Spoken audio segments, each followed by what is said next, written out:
بسم اللہ الرحمن الرحیم۔ السلام علیکم۔ لو دیکھو، وہ آ گئی کچرا چننے والی۔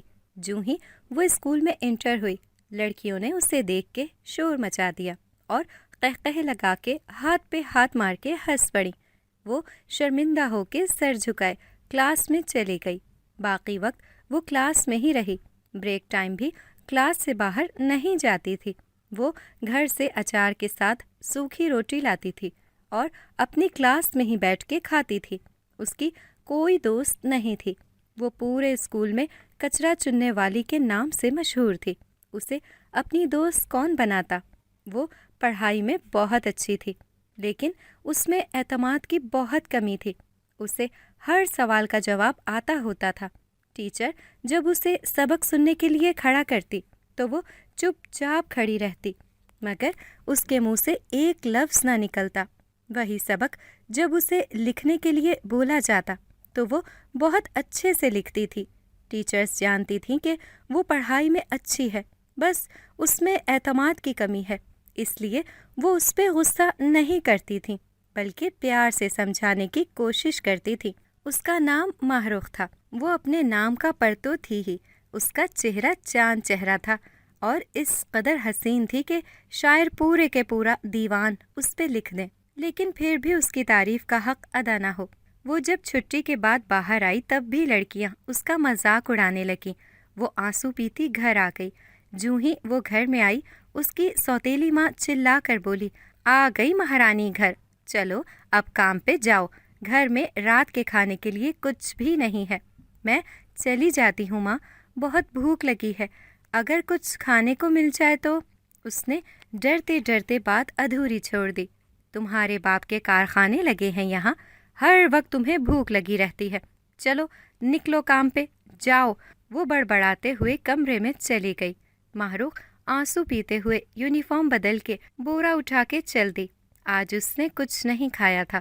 وہ سوکھی روٹی بھی آج اسے نہیں ملی تھی جو پورے دن میں صرف صبح کے وقت اسے ملتی تھی۔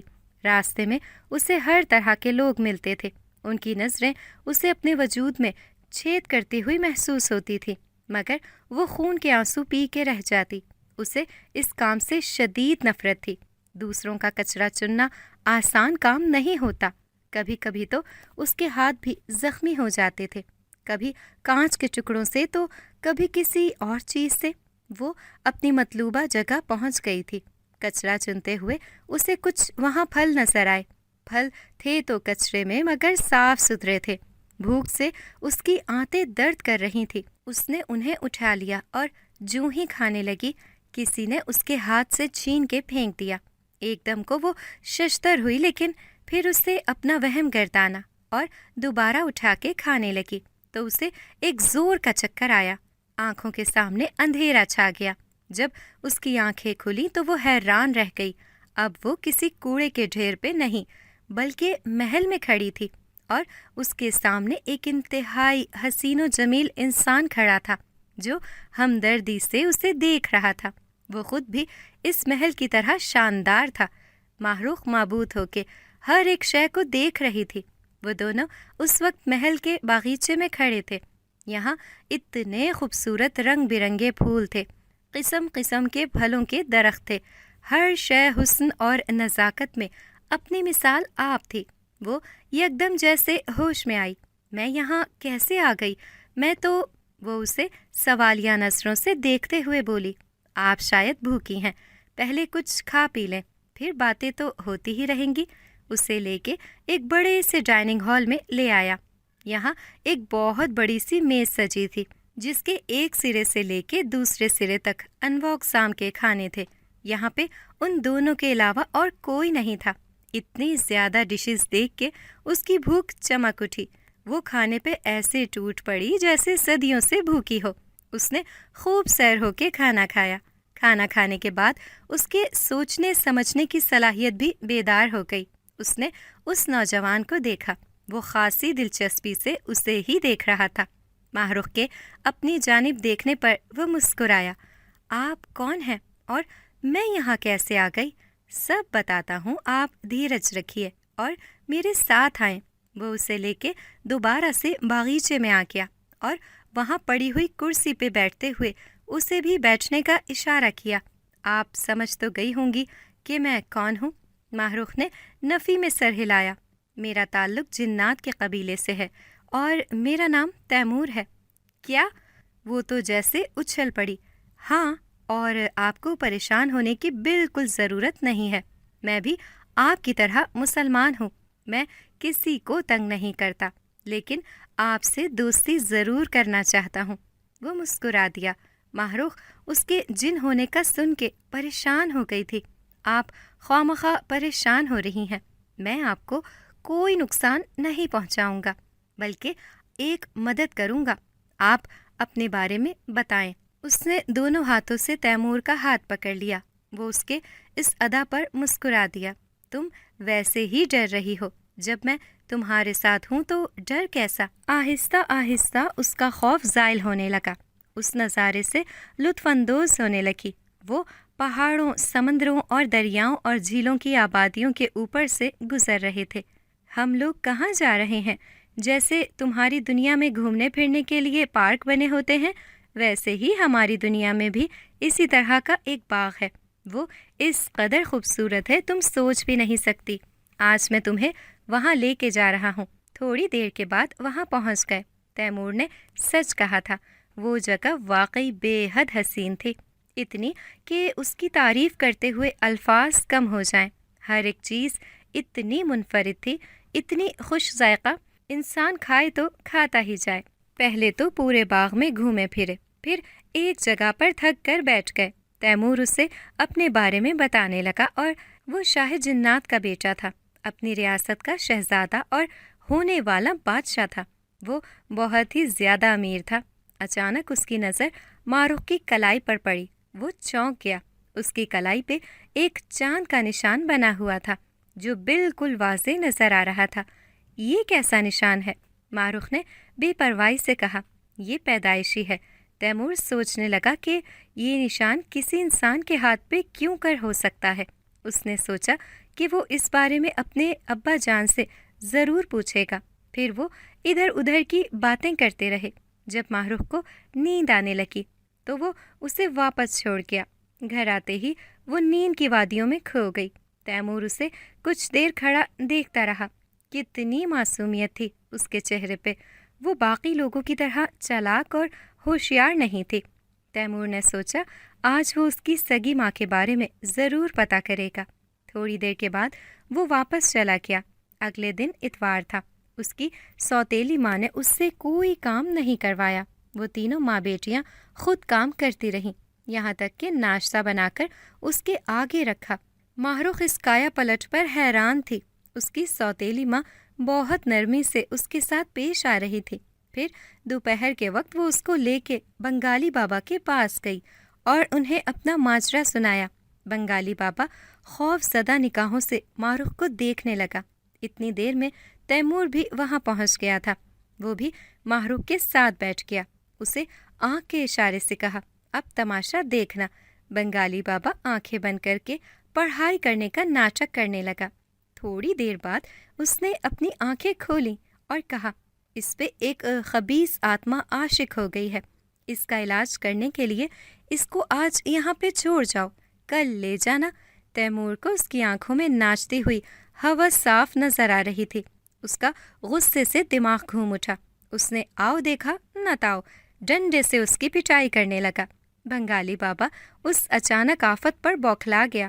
مارنے والا نظر نہیں آ رہا تھا، مگر وہ بری طرح سے پٹائی کر رہا تھا۔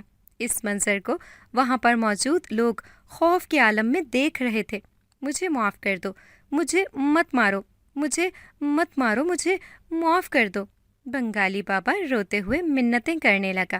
تیمور نے اس کے کان میں آ کے سرگوشی کی، ابھی تو میں جا رہا ہوں۔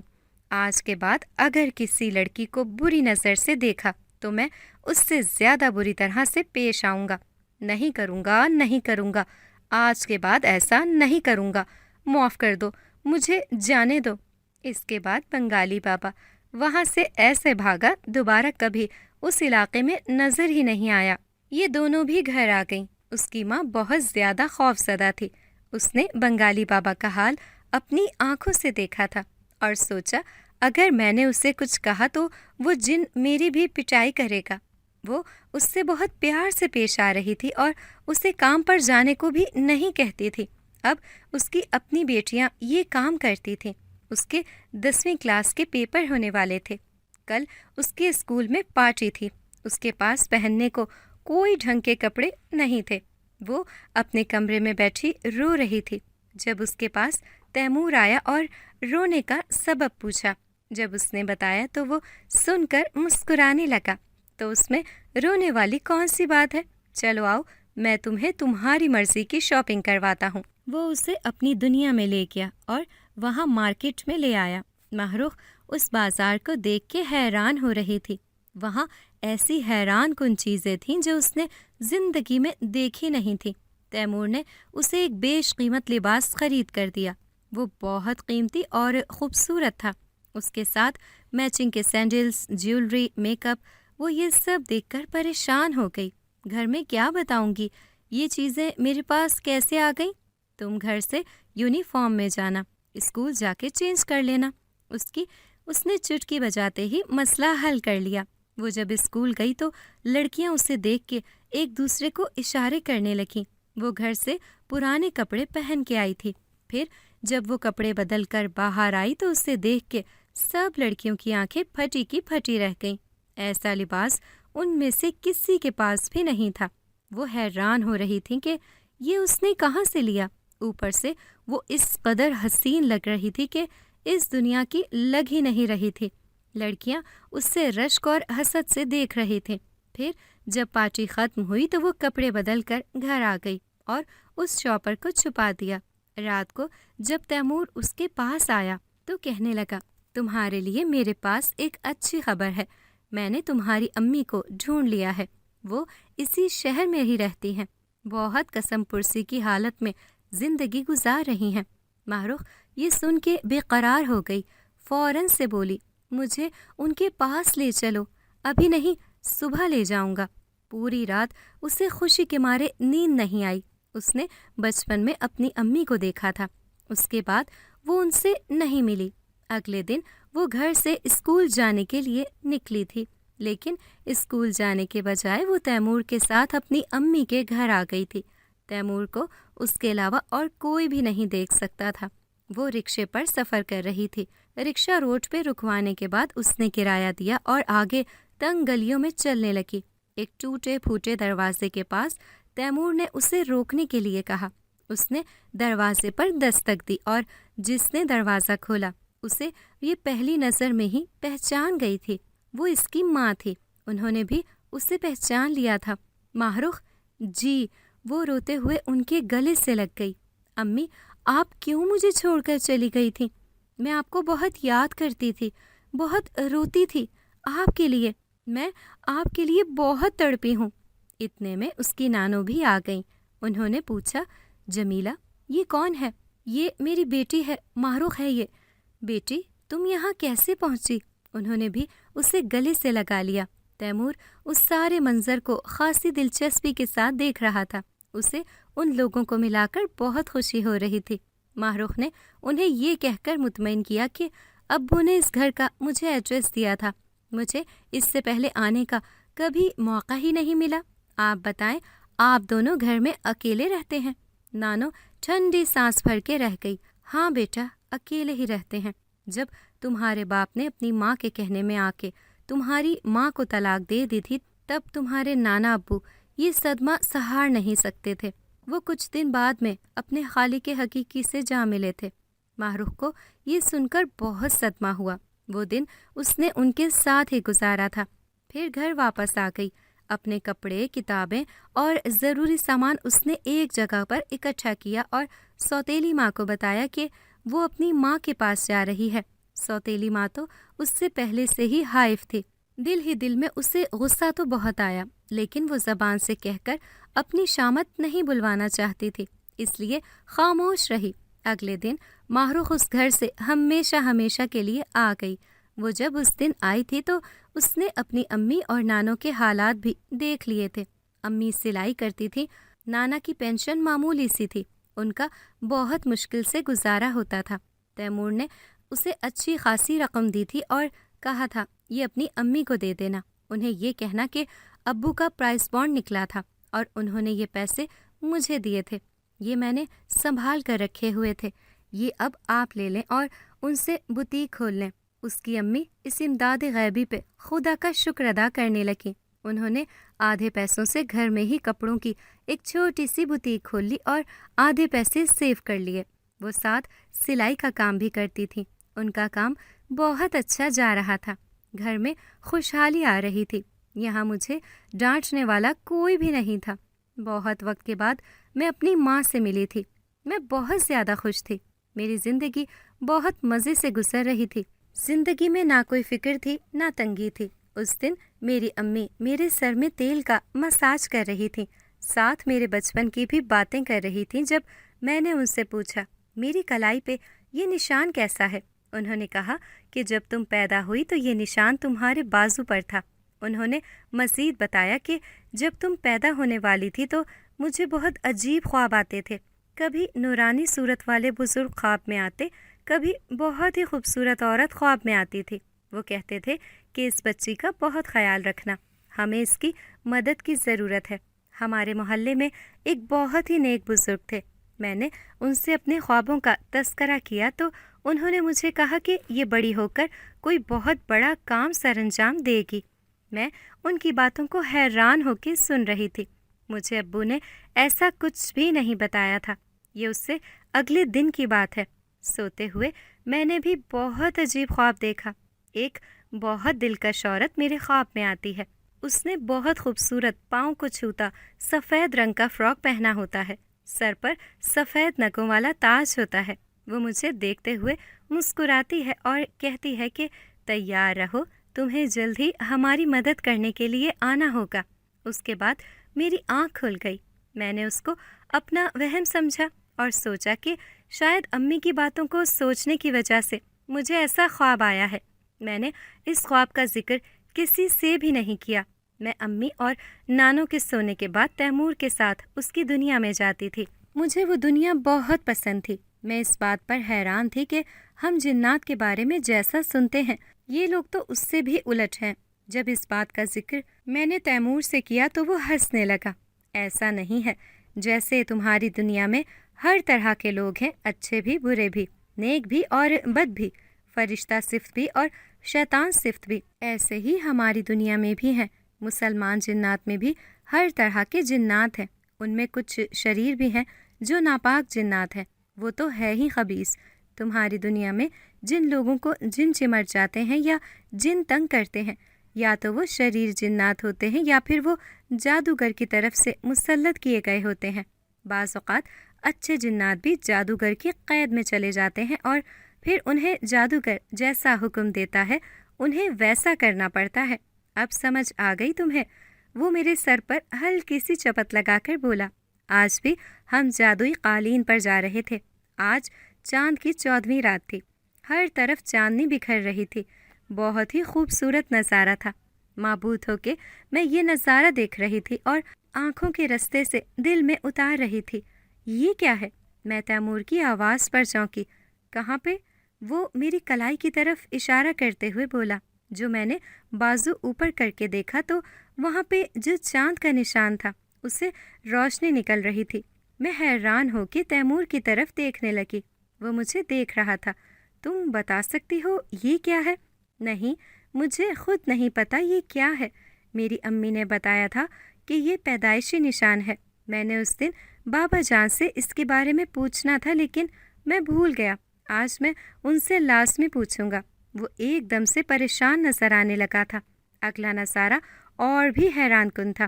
یہ روشنی تیز سے تیز تر ہوتی جا رہی تھی، سیدھا آسمان کی طرف جا رہی تھی۔ اچانک آسمان سے ایک اڑن تشتری نمودار ہوئی، اس کی اسپیڈ بہت تیز تھی، وہ ایک ہی پل میں ہمارے پاس آ کے رک گئی۔ اس سے پہلے کہ ہم کچھ سمجھ پاتے ہمیں اس تشتری میں کھینچ لیا گیا۔ اس کے اندر گرتے ہی میں بے ہوش ہو گئی۔ جب مجھے ہوش آیا تو میں ایک بستر پر لیٹی ہوئی تھی، میرے پاس ایک لڑکی کھڑی تھی، اس کا سر جھکا ہوا تھا اور اس کے ہاتھ بندھے ہوئے تھے، یوں جیسے وہ میری باندھی ہو اور میرے حکم کی تابع دار ہو۔ کچھ پل تو مجھے یہ سمجھنے میں لگی کہ میں کہاں پہ ہوں۔ جیسے ہی مجھے یاد آیا میں نے اس سے پوچھا، تم کون ہو؟ مجھے یہاں کیوں لایا گیا ہے؟ آپ کو ملکہ چاندنی نے بلایا ہے۔ ملکہ چاندنی؟ وہ کون ہے اور انہوں نے مجھے کیوں بلایا ہے؟ ملکہ چاندنی چاند کی ملکہ ہیں۔ آپ اس وقت ہماری سرزمین پر ہیں اور ملکہ چاندنی نے آپ کو کیوں بلایا ہے اس بات کا جواب نہیں دے سکتی۔ اگر آپ کو کسی چیز کی ضرورت ہو تو آپ مجھے بتا سکتی ہیں۔ اس کا مطلب یہ ہے کہ میں اب چاند پہ ہوں۔ اس لڑکی نے اسوات میں سر ہلایا۔ میں ملکہ چاندنی سے مل سکتی ہوں؟ میں ان سے پوچھ کے آپ کو بتاتی ہوں۔ وہ باہر چلی گئی۔ تھوڑی دیر کے بعد اندر آ کے بولی، آپ کو ملکہ اپنے دربار میں بلا رہی ہیں۔ وہ آگے چلتے ہوئے میری رہنمائی کرنے لگی۔ جب میں دربار میں پہنچی تو اسی عورت کو میں نے تخت پر بیٹھے دیکھا جس کو میں نے خواب میں دیکھا تھا۔ وہ مجھے دیکھ کے مسکراتے ہوئے بولی، چاند کی سرزمین پر چاند کی ملکہ آپ کو خوش آمدید کہتی ہے۔ میں معذرت چاہتی ہوں، آپ کو یہاں پر اس طرح سے لانا پڑا، لیکن ہمیں ایسا کرنا پڑا۔ ہمیں ایک مصیبت کا سامنا کرنا پڑ رہا ہے۔ اس مصیبت سے آپ ہی ہمیں چھٹکارا دلا سکتی ہیں۔ مگر کیسے؟ میں تو ایک عام سے انسان ہوں۔ میں آپ کی مدد کیسے کر سکتی ہوں؟ تم عام انسان نہیں ہو، تم بہت خاص انسان ہو۔ تم اس خاص ساعت کی خاص گھڑی میں پیدا ہوئی ہو۔ تم میں ایک ایسی پاور ہے جو کسی اور مخلوق کے پاس نہیں ہے۔ ایسی کون سی پاور ہے وہ؟ میں حیران ہو رہی تھی کہ کون سی الف لیلا داستان سنا رہی ہے یہ مجھے۔ تمہیں پتہ چل جائے گا۔ تمہاری جس کلائی پر چاند کا نشان ہے اسے اس زمین پر رکھو۔ میں نے ایسا ہی کیا۔ اچانک مجھے ایسے لگا جیسے بجلی میرے وجود میں کود گئی ہو۔ مجھے اپنے وجود میں تبدیلی صاف محسوس ہو رہی تھی۔ ملکہ چاندنی خوش ہوتے ہوئے بولی، مجھے یقین ہے آپ ہماری مدد ضرور کرو گی۔ میں آپ کے لیے کیا کر سکتی ہوں؟ اس مخلوق کا جو سردار ہے وہ بہت ہی ظالم اور سرکش ہے۔ اگر وہ اس سرزمین پر آ گیا تو یہاں قتل و غارت عام کر دے گا۔ 20 سال سے وہ اس سرزمین پر قبضہ کرنا چاہ رہا ہے۔ اس نے اپنے پاس بہت طاقتور فوج جمع کر لی ہے۔ وہ کسی بھی وقت ہم پر حملہ کر سکتا ہے۔ اگر وہ سردار قتل ہو جاتا ہے تو اس کی عوام کو قابو کرنا ہمارے لیے مشکل نہیں ہوگا۔ ہمارے ایک بزرگ تھے، انہوں نے ایک خاص عمل کے ذریعے پتہ چلا لیا تھا کہ ہم اس سردار سے کیسے چھٹکارا حاصل کر سکتے ہیں۔ انہیں پھر پتہ چلا کہ ایک آدم ذات لڑکی ہوگی، اس کی کلائی پر چاند کا نشان بنا ہوگا، ٹھیک ویسا ہی نشان جیسا اس سردار کے ماتھے پر بنا ہوا ہے۔ اگر وہ اپنی کلائی کے نشان کو اس کے ماتھے کے نشان کے ساتھ ملا دے گی تو اس کی ساری طاقتیں اس لڑکی میں آ جائیں گی، پھر سردار کو قتل کرنا آسان ہو جائے گا۔ ماہرخ یہ سن کر پریشان ہو گئی۔ میں ایسا کیسے کر سکتی ہوں؟ تم بالکل فکر نہیں کرو، تمہیں کچھ بھی نہیں ہوگا۔ اس سردار کو بالکل بھی پتہ نہیں چلے گا کہ تم اسے قتل کرنے کی نیت سے آئی ہو۔ ہم تمہیں اس سیارے پر پہنچا دیں گے اور جو تمہارے ساتھ ایک جن زیادہ تھا اسے ہم نے اس کی دنیا میں پہنچا دیا ہے۔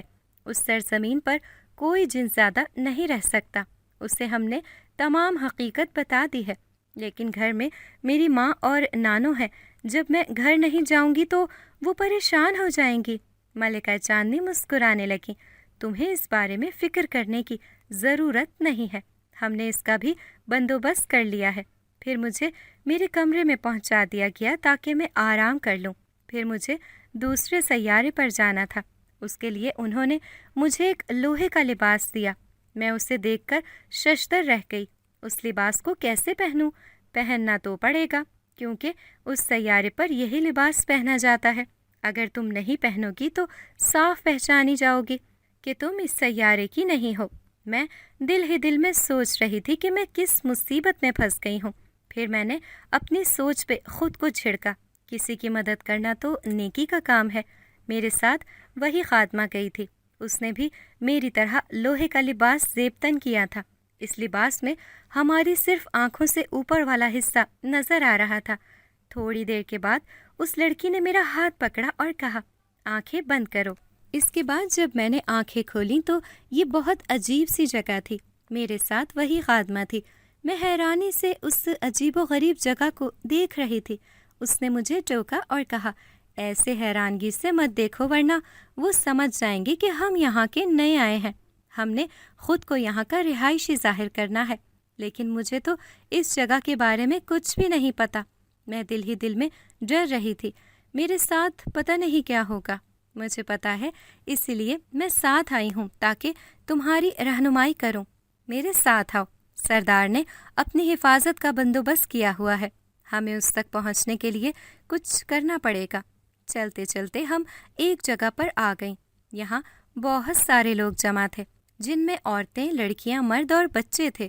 ان سب نے ایک ہی جیسے لباس پہنے ہوئے تھے اور ایک ہی جیسے لگ رہے تھے۔ ہم بھی ان کے ساتھ جا کر کھڑے ہو گئے۔ وہ جو باتیں کر رہے تھے انہیں سن کے ہم دونوں نے پریشان ہو کے ایک دوسرے کی طرف دیکھا۔ وہ چاند کی سرزمین پر آج حملہ کرنے والے تھے، اس کے بارے میں وہ لوگ تیاریاں کر رہے تھے۔ مجھے اس خادمہ جس کا نام زنتوشا تھا، اس نے کہا کہ ہمارے پاس یہی چند گھنٹے ہیں، اگر ہم نے ابھی کچھ نہیں کیا تو یہ ظالم سردار ہماری سرزمین پر قبضہ کر لے گا۔ تم ہی بتاؤ زنتوشا، مجھے کیا کرنا چاہیے؟ اس نے کہا، میرے پیچھے آؤ، جہاں یہ سردار ہے ہم نے وہاں پہ جانا ہے اور اس کے اکیلے ہونے کا انتظار کرنا ہے۔ جو ہی وہ اکیلا ہوگا تم نے بہانے سے اس کے پاس جانا ہے اور اپنی کلائی اس کے ماتھے پر لگانی ہے۔ اس کے بعد یہاں پہ کوئی ہمارا کچھ نہیں بگاڑ سکتا، کیونکہ تب تک تم ان سب سے زیادہ طاقتور بن چکی ہوگی۔ ہم باتیں کرتے کرتے اس طرف جا رہے تھے اور جس طرف سردار گیا تھا اس زنتوشا کو ایک بہانہ سوجھا۔ ہم دونوں کچن میں گئیں، وہاں پہ ایک خانسامہ تھا۔ ہم نے اس سے کہا کہ سردار نے کھانا مانگا ہے۔ ہم دونوں ٹرے میں کھانا لے کر سردار کے بارے میں پوچھتے ہوئے اس کے کمرے تک پہنچ گئے۔ وہاں پہ 3 اور بھی لوگ تھے۔ سردار نے ہمیں گہری نظر سے دیکھا اور کہا، کھانا یہیں پر رکھ دو۔ تب وہ باقی تینوں کمرے سے چلے گئے تھے۔ زنتوشا نے سردار سے کہا، سردار، آپ سے بہت ضروری بات کرنی ہے۔ بات کچھ یوں ہے کہ آپ نے آج چاند کی سرزمین پر حملہ کرنا ہے، تو اس سلسلے میں آپ سے کچھ ہدایات لینی ہے۔ سردار پوری طرح سے اس کی طرف متوجہ تھا۔ میں نے اس کی بے خیالی کا فائدہ اٹھایا، اچانک سے اپنی کلائی پہ بنا نشان اس کے ماتھے کے نشان کے ساتھ ملا دیا۔ سردار چیخنے چلانے لگا، دھوکا ہو گیا میرے ساتھ، نہیں چھوڑوں گا، نہیں چھوڑوں گا میں تمہیں۔ اتنی دیر میں زنتوشا نے سردار کی تلوار نکال لی تھی اور اس کا سر تن سے جدا کر دیا تھا۔ سردار کی آواز سن کے بہت سارے خادم وہاں پہ جمع ہو گئے تھے، لیکن وہ ہمیں کچھ نہیں کہہ سکتے تھے کیونکہ ہم نے ان کے سردار کو مار دیا تھا۔ اس لیے ہم ان کے سردار تھے اور ہمارا حکم ماننا تھا۔ زنتوشا نے میرا ہاتھ پکڑا اور غائب ہو گئی۔ اب میں دربار میں کھڑی تھی۔ میرے سامنے کھڑی ملکہ چاندنی خوشی سے قہقہے لگا رہی تھی۔ وہ بہت خوش تھی۔ اس نے مجھے اپنے گلے سے لگا لیا اور کہا، تم نے میرا بہت بڑا مسئلہ حل کر دیا ہے۔ بتاؤ کیا مانگتی ہو؟ جو تم کہو گی میں تمہیں وہ دینے کو تیار ہوں۔ میں محض مسکرا کر رہ گئی۔ میں نے یہ کام کسی لالچ کے لیے نہیں کیا، نہ ہی مجھے کسی چیز کی ضرورت ہے۔ تمہاری دیانتداری مجھے بہت پسند آئی ہے۔ چلو تمہاری مرضی سے نہ صحیح، میں اپنی مرضی سے تو تمہیں انعام دے سکتی ہوں۔ اس نے چاندی کے 2 بڑے بڑے بکسے میرے حوالے کیے۔ اس میں ہیرے، جواہرات، سونا، چاندی پڑا ہوا تھا۔ میں نے اسے مسکراتے ہوئے دیکھا اور کہا، آپ کا بہت شکریہ، لیکن یہ میرے کسی کام کے نہیں۔ میں امی اور نانو کو ان کے بارے میں کیا بتاؤں گی؟ کہاں سے آئے؟ اس کا بھی ایک حل ہے، تمہیں اس کے بارے میں پریشان ہونے کی ضرورت نہیں ہے۔ اس نے مجھے ایک چھوٹی سی پوٹلی دی اور ملازمہ سے کہا کہ ان بکسوں کو اس پوٹلی میں ڈال دو۔ میں حیران رہ گئی، اتنی چھوٹی سی پوٹلی میں یہ کیسے آئیں گے؟ یہ جادوئی پوٹلی ہے، اس میں تم جو چاہے ڈال سکتی ہو اور اسے اپنے پاس سنبھال کے رکھ سکتی ہو۔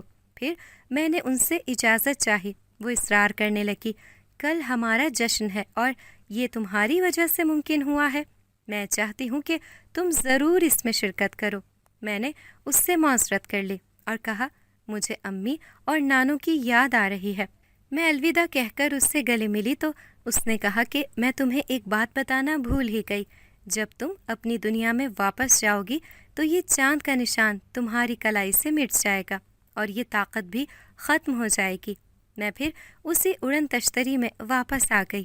اس تشتری نے مجھے گھر کی چھت پر اتارا اور واپس چلی گئی۔ رات کا وقت ہو رہا تھا۔ مجھے بہت تھکاوٹ محسوس ہو رہی تھی۔ جب میں اپنے کمرے میں گئی تو اپنی جیسی شکل کی لڑکی کو لیٹے دیکھ کے میں ٹھٹک گئی۔ وہ مجھے دیکھ کے مسکرائی۔ لو، تم آ گئی، اب میری ڈیوٹی ختم۔ تم ہو کون؟ اور بالکل میری جیسی ہو، ایسا کیسے ممکن ہے؟ میں ملکہ چاندنی کی خاص ملازمہ ہوں۔ میں تمہاری ہم شکل نہیں ہوں، بس میں نے تمہاری صورت اپنائی ہوئی ہے تاکہ تمہاری غیر موجودگی پا کے تمہارے گھر والے پریشان نہ ہوں۔ میں نے اس کا شکریہ ادا کیا اور وہ چلی گئی۔ میں بستر میں لیٹ کے گہری نیند سو گئی۔ اگلے 3-4 دن میں تیمور کا انتظار کرتی رہی مگر وہ نہیں آیا۔ مجھے دل ہی دل میں پریشانی ہونے لگی۔ اتنے دن سے وہ کیوں نہیں آ رہا؟ پہلے ایسا کبھی نہیں ہوا تھا اور مجھے اسے بلانے کا طریقہ بھی نہیں پتہ تھا، نہ ہی میں نے کبھی اس کی ضرورت محسوس کی تھی۔ لیکن اب میں اسے بہت یاد کر رہی تھی۔ مجھے اس کی بہت کمی محسوس ہو رہی تھی۔ کرتے کرتے کافی دن گزر گئے۔ اس نے نہ آنا تھا نہ وہ آیا۔ میرا میٹرک کا رزلٹ آ گیا تھا۔ میں بہت اچھے نمبروں سے پاس ہوئی تھی۔ آگے میں نے کالج میں داخلہ لے لیا تھا۔ یہ ایک بہت اچھا پرائیویٹ کالج تھا۔ یہاں کوئی ایجوکیشن تھی۔ میرے لیے اچھی بات یہ تھی کہ یہاں پہ مجھے جاننے والی کوئی لڑکی نہیں تھی۔ میں اپنی پڑھائی میں مصروف رہتی تھی اور ارد گرد میں بالکل دھیان نہیں دیتی تھی۔ ہماری کلاس میں ایک لڑکا تھا۔ وہ ایک بگڑا ہوا امیر زادہ تھا۔ لڑکیوں کے ساتھ دوستی، فلرٹ، ان کے ساتھ ٹائم پاس کرنا، یہ اس کے مشاغل تھے۔ پچھلے کچھ دنوں سے وہ مجھ میں دلچسپی لینے لگا تھا۔ میں اسے نظر انداز کرتی رہی۔ ایک دن اس نے میرا راستہ روک لیا۔ میں اسے غصے سے جھڑک کے آگے جانے لگی تو اس نے میرا ہاتھ پکڑ لیا۔ میرا غصے سے دماغ گھوم گیا۔ میں اب ویسے بھی پہلے والی کم اعتماد ڈرپوک لڑکی نہیں رہی تھی۔ ایک چانٹا میں نے اس کے منہ پر رسید کیا اور آگے چلی گئی۔ وہاں پہ جو لڑکے اور لڑکیاں تھے وہ اس پہ ہنسنے لگے، اس کا مذاق اڑانے لگے۔ وہ غصے سے کھول اٹھا اور مجھے دھمکی دینے لگا، میں تمہیں نہیں چھوڑوں گا۔ میں نے اس کی دھمکی کو سیریس نہیں لیا اور اپنی روٹین میں ہی مصروف رہی۔ میں رکشے میں آتی جاتی تھی۔ اس دن چھٹی کے بعد گھر جا رہی تھی۔ ہمارا رکشہ جب تھوڑی سنسان جگہ پر پہنچا تو ایک دم سے ہمارے سامنے ایک کار کھڑی ہو گئی۔ اس میں سے 2 نقاب پوش مرد نکلے اور مجھے اٹھا کے گاڑی میں ڈال کے نامعلوم جگہ پر لے گئے۔ انہوں نے مجھے کوئی چیز سنگھا دی تھی جس سے مجھے کوئی ہوش نہیں رہا۔ اب مجھے ہوش آیا تو میں ایک بستر پر پڑی ہوئی تھی۔ میرے ہاتھ پاؤں بندھے ہوئے تھے، میرے منہ پر ٹیپ لگی ہوئی تھی۔ نہ جانے میں کتنی دیر بے ہوش رہی تھی۔ میرا ذہن امی اور نانو کی طرف چلا گیا۔ وہ میرے بارے میں سوچ سوچ کر پریشان ہو رہی ہوں گی۔ میرے ساتھ یہ کیوں ہوا تھا اور مجھے کس نے اغوا کیا تھا؟ میں یہ سمجھنے سے قاصر تھی۔ میری تو کسی کے ساتھ دشمنی بھی نہیں۔ یہ کس نے کیا ہوگا؟ تھوڑی ہی دیر کے بعد مجھے میرے تمام سوالات کے جواب مل گئے۔ جب میں نے دروازے سے اندر آتے اس لڑکے کو دیکھا، وہ وہی تھا جس کو میں نے اس دن تھپڑ مارا تھا۔ مجھے دیکھ کے وہ شیطانی انداز میں قہقہے لگانے لگا۔ اس دن تم نے مجھے تھپڑ مارا تھا، مجھے بھرے کالج میں رسوا کیا تھا۔ آج میں تم سے اپنی بے عزتی کا بدلہ لوں گا اور میں تمہیں بتاؤں گا جب انسان رسوا ہوتا ہے تو اسے کیسا محسوس ہوتا ہے۔ خطرناک عزائم سے میری طرف بڑھنے لگا۔ میری آنکھیں خوف سے پھٹی کی پھٹی رہ گئیں۔ نہ جانے اب زندگی کون سا نیا رنگ دکھانے لگی تھی۔ میں دل ہی دل میں اللہ تعالیٰ کو یاد کرنے لگی۔ اس سے پہلے کہ وہ میرے پاس آتا، زور کا جھٹکا لگا اور وہ دور جا کے گرا۔ میں خوشی سے کھل اٹھی۔ میں سمجھ گئی تھی کہ تیمور آ گیا ہے۔